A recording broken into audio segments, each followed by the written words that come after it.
want to take a look at something that I think much of the church really doesn't fully grasp when it comes to who Iran is and why some of the things that are taking place are actually taking place. So let me address it this way. When it comes to Iran and the involvement that we have here, and the idea that it's a nation, why are we going to war? You have a lot of people in the church that are kind of losing their mind about it, and all the rest. And why is this happening again? Well, I don't want to get into as much the politics aspect of it, and it doesn't look as though this president has any idea of going into the country as we did with Iran or with Afghanistan. He was very much against those kinds of wars where you're going in with occupying forces and you're setting it up for lengths of time. What we see that's happened with Venezuela, what he wants to do with Iran, from everything that we've been able to see, is we'll take out all the upper leadership, get rid of them, and what we'll do is find people that will be more comfortable in its dealings with just the kind of the civilized world, and if not, we can come back. So that seems to be more the way that we're doing this. It's why you don't see a real push to put a bunch of people into the country to take it over. Trump spoke against that stuff vocally when it was happening with Iran and with Afghanistan, and it doesn't seem to be at all in his makeup. But here's the thing that I don't think most people understand, and this is why it's so important for us to recognize what's really going on in that part of the world, and what it is that's taking place on Iran's point. So the world is reacting to something that they probably don't even know why they're reacting to it. Why is it that Iran is doing the things that it's doing? Why is it different than the rest of the world, and what its ambitions are? Now, in order to answer that question, we have to know a little bit more about who they are. There is an article that I'm going to put in the notes to this video that help you to get a little bit of an understanding of what I'm talking about, but it's something that a lot of people don't really fully recognize. Within Islam, there are two main houses. And there is what we call, you've probably heard the terms, the Shia and the Sunni. And so the Sunni is the much larger of the two groups. About 85% of the world's Muslim population is Sunni. The Shiites account for basically that other 15%, and the people who run Iran are a sect within Sunni Islam. Now, the break in the houses is after the death of Muhammad. You had some who followed one of his strong men, a guy named Abu Bakr, and that is where the Sunnis, they line up behind him.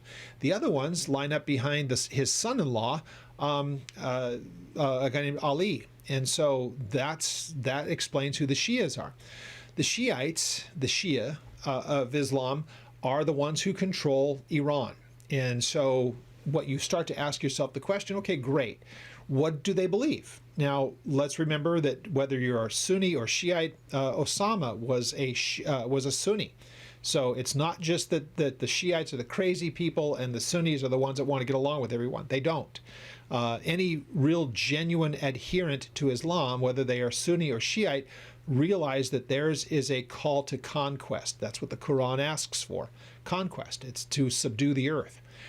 In the Sunni side, or I'm sorry, the Shiite side of things, especially when it comes to those who rule Iran, starting with the Ayatollah Khomeini at the time of the revolution in '79, this was a whole different world as far as these guys are concerned. So, as a Christian, if you were to ask me, do I have a view of the end times and of eschatology?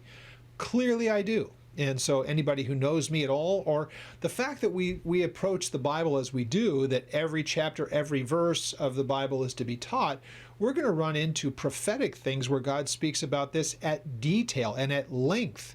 What is it about now? What is it about future times? Is there a Messiah involved with our view? Is there an end of days? All of those kind of things. Absolutely there is.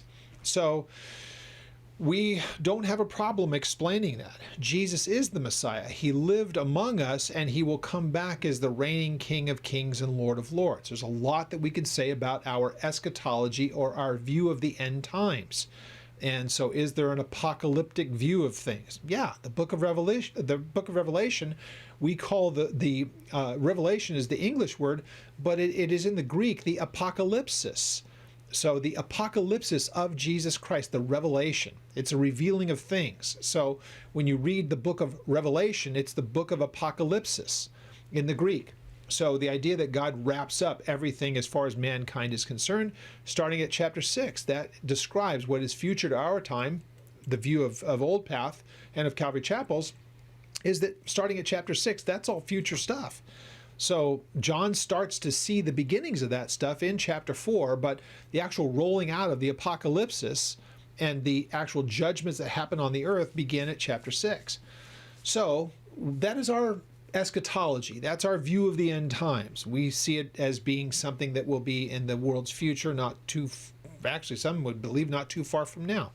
So the question would be, within Islam, are there similar beliefs? Is there an end of days? And how is that going to take place? So in this article that I'll put up there, you'll see some things that I want to make an observation at the end of it.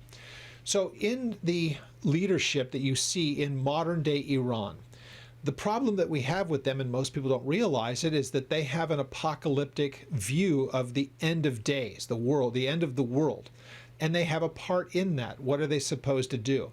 So within the theology, the belief of this sect within Shia Islam is that there are this succession of imams throughout history, and they're these people that have been raised up by Allah to be the leader of the nations, or of the nation rather, and of Islam.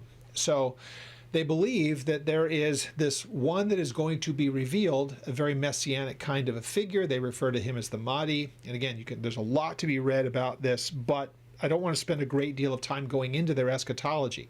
You can read it. There's a lot in this article, and you can do a ton of other study on the whole thing.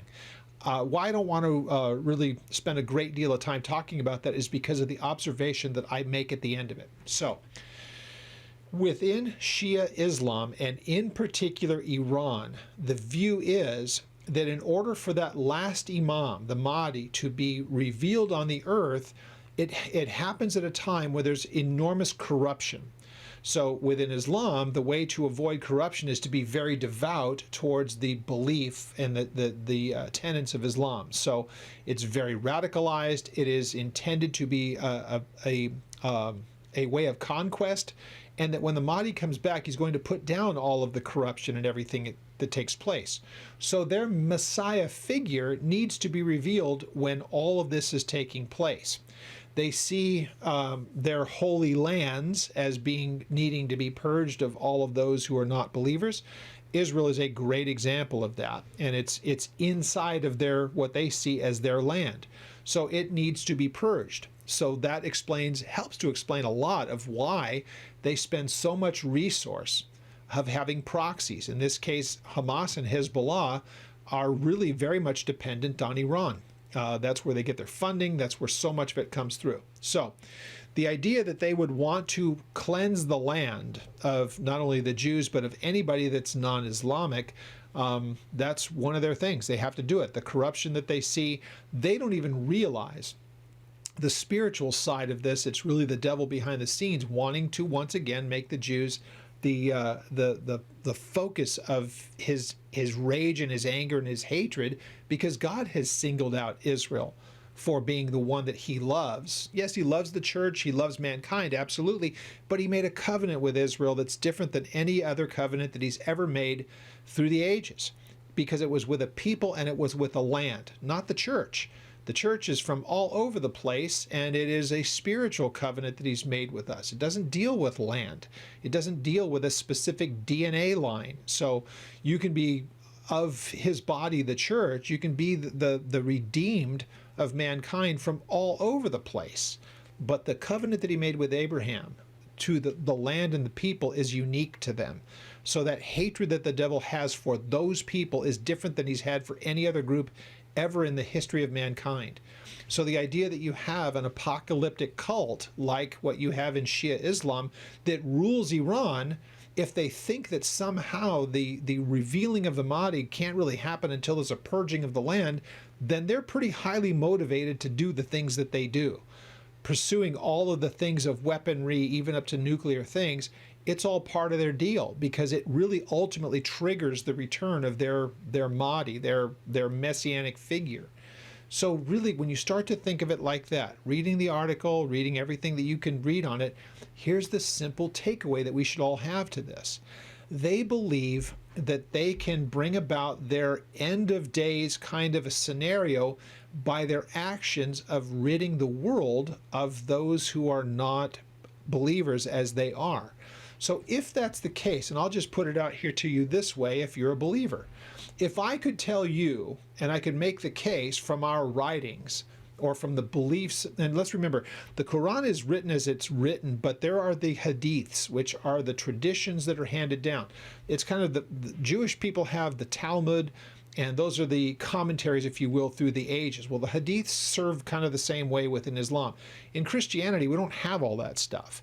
We have what the Bible tells us, and we walk accordingly. Now, some churches put themselves in the place of saying, well, we've had these additions. I'm thinking mainly of the Orthodox and the Catholic, but they will say, well, from time God has spoken through us, the agents that he will speak through, and we have these additions that are supposed to be on par with the original writings of Scripture.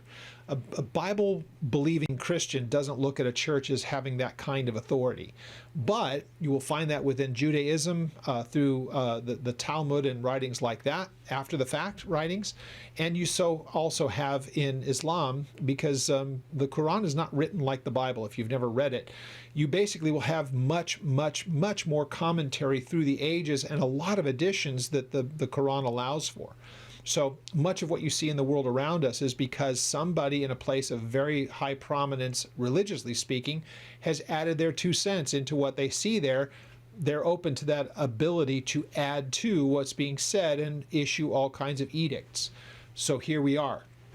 This 15% of what is Islam being Shia, and this sect within this little branch of Islam, the Shia, are the ones who control all of Iran. And they believe that their actions of purging the world of the infidel and all of the corruption and the rejection of their form of Islam needs to be conquered. Of course, they're going to begin their revolution. They're going to begin amassing the ability to subdue the earth as they see it, and that will all be assisted when the Mahdi comes. And they believe that they're the ones who will make sure that that takes place. So, again, I ask this question as we look at it through their eyes. If I was to say to any really dedicated believer right here, right now, listening to what I'm saying, if I could convince you through our text that there was something that you could do that would bring back Jesus tomorrow, how motivated are you to do that thing? Now, again, the church is never asked to do something violent. The church doesn't have anything that we can point to in the text that says, if we do this, we'll bring back the second coming of Jesus or the rapture of the church or whatever it may be. There's nothing in the text that would make us believe that. We're told to occupy until he comes, and we don't know when that will be. We're just to be busy about his work here on this earth, and if tomorrow comes, tomorrow comes. We're not going to hasten it by a day or by an hour or by a minute. It's all known to him. That is not the view of the people who are in Iran, and that helps to understand not only their hatred and animus towards us and towards Israel, because they see us as the corrupting influence in a lot of ways, and the basic way to get rid of that corrupting influence is to destroy them. So the idea that since 79 they've been saying death to America and death to Israel shouldn't surprise anybody. It's not just hyperbolic, it is they literally mean that. In order to reveal their Messiah figure, these people, these evil people like the United States and Israel, who are the ones pummeling them right now, are the focus of their hatred more so than any other nations. So interesting. It helps to put things a little bit into perspective if we understand the eschatology and the apocalyptic view of this sect within Islam we know as the Islamic Iranian Revolution that took place in 79 and continues to this day. They're the reason why this whole war is taking place. They're the reason that October the 7th happened in Israel. They're the reason why Gaza is just a dirt pile right now and that much of Beirut is being hammered. It's because of the tentacles, if you will, of the Iranian Revolution that has set up shop in Lebanon and in Gaza. And that's why those things are taking place. Now, I am sure that I'm going to get a ton of people chiming in on this that are going to have all kinds of crazy things to say about dispensationalism and Darby and Schofield and all the rest of this stuff. But they don't really stop to see that Israel is the focus of hatred that the world has never leveled at another nation like it. And what we have in the place of Iran right now is, again, it's apocalyptic stuff. And it's because Iran really sees it as their place in world history, since they've taken over a regional power like Iran and have turned it into a theocracy. If you don't understand what that means, governed by God. So all of the leadership, every political decision, every military decision, every decision for the entire country is made by the religious fanatics at the top, and has been for the last almost 50 years. We need to understand that as far as the world history is concerned, because it helps us to understand why are things happening as they're happening. We are reacting, and I think our president, and maybe to a lesser extent, I think some in Israel absolutely do understand the religious the belief religiously that there is in Iran. I don't think that our country really realizes it. We just see them as a regional threat that needs to get put down. We've just found out in the last couple of days that their ability to fire off their rockets and things like that is able to get to areas much more than anybody, well, much more than people were willing to admit. And they went after one of our places, Diego Garcia, which is way beyond the reach that most people realized that they had as far as their capabilities. And if you have that, it puts all of Europe in there. And if, again, you have the ability to reach those kinds of places with nukes, people start to take you serious. So all these things involved, all these things taken into consideration, really kind of helps us to understand a little bit more about what's taking place there. And it's really prompted by Iran's desire for expansion and countries that realize what that ultimately means. I don't know that the surrounding countries really understand the spiritual dynamic behind it. And it's understanding that really helps us to put pieces into place and why things are happening the way that they are. So again, read the article. It's pretty interesting. It gives you kind of a breakdown, and there's lots more that can be read about it. But we need to realize that what we see in Iran is a group of people who are as committed in their understanding of their end times as I would be of mine. Understand that. So I am absolutely convinced that the next big event as far as the church is concerned is Jesus returning for the church, and thereafter you will have what is shown to us in the book of Revelation of God's judgment upon the earth. We believe that, or I believe that, as really kind of the chronological series of events.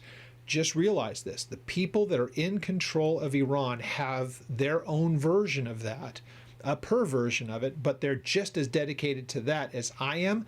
They actually think that they can do something to precipitate it and make it happen, where I say, no, it's up to God. He'll do it when he's ready to do it.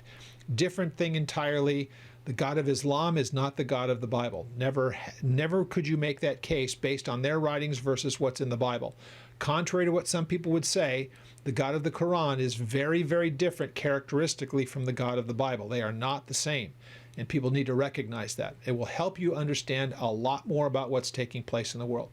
Questions on any of that? Contact me through the ministry's website, oldpaththeology.net, and I look forward to picking up with you in the book of Isaiah next week as we get to chapter 24.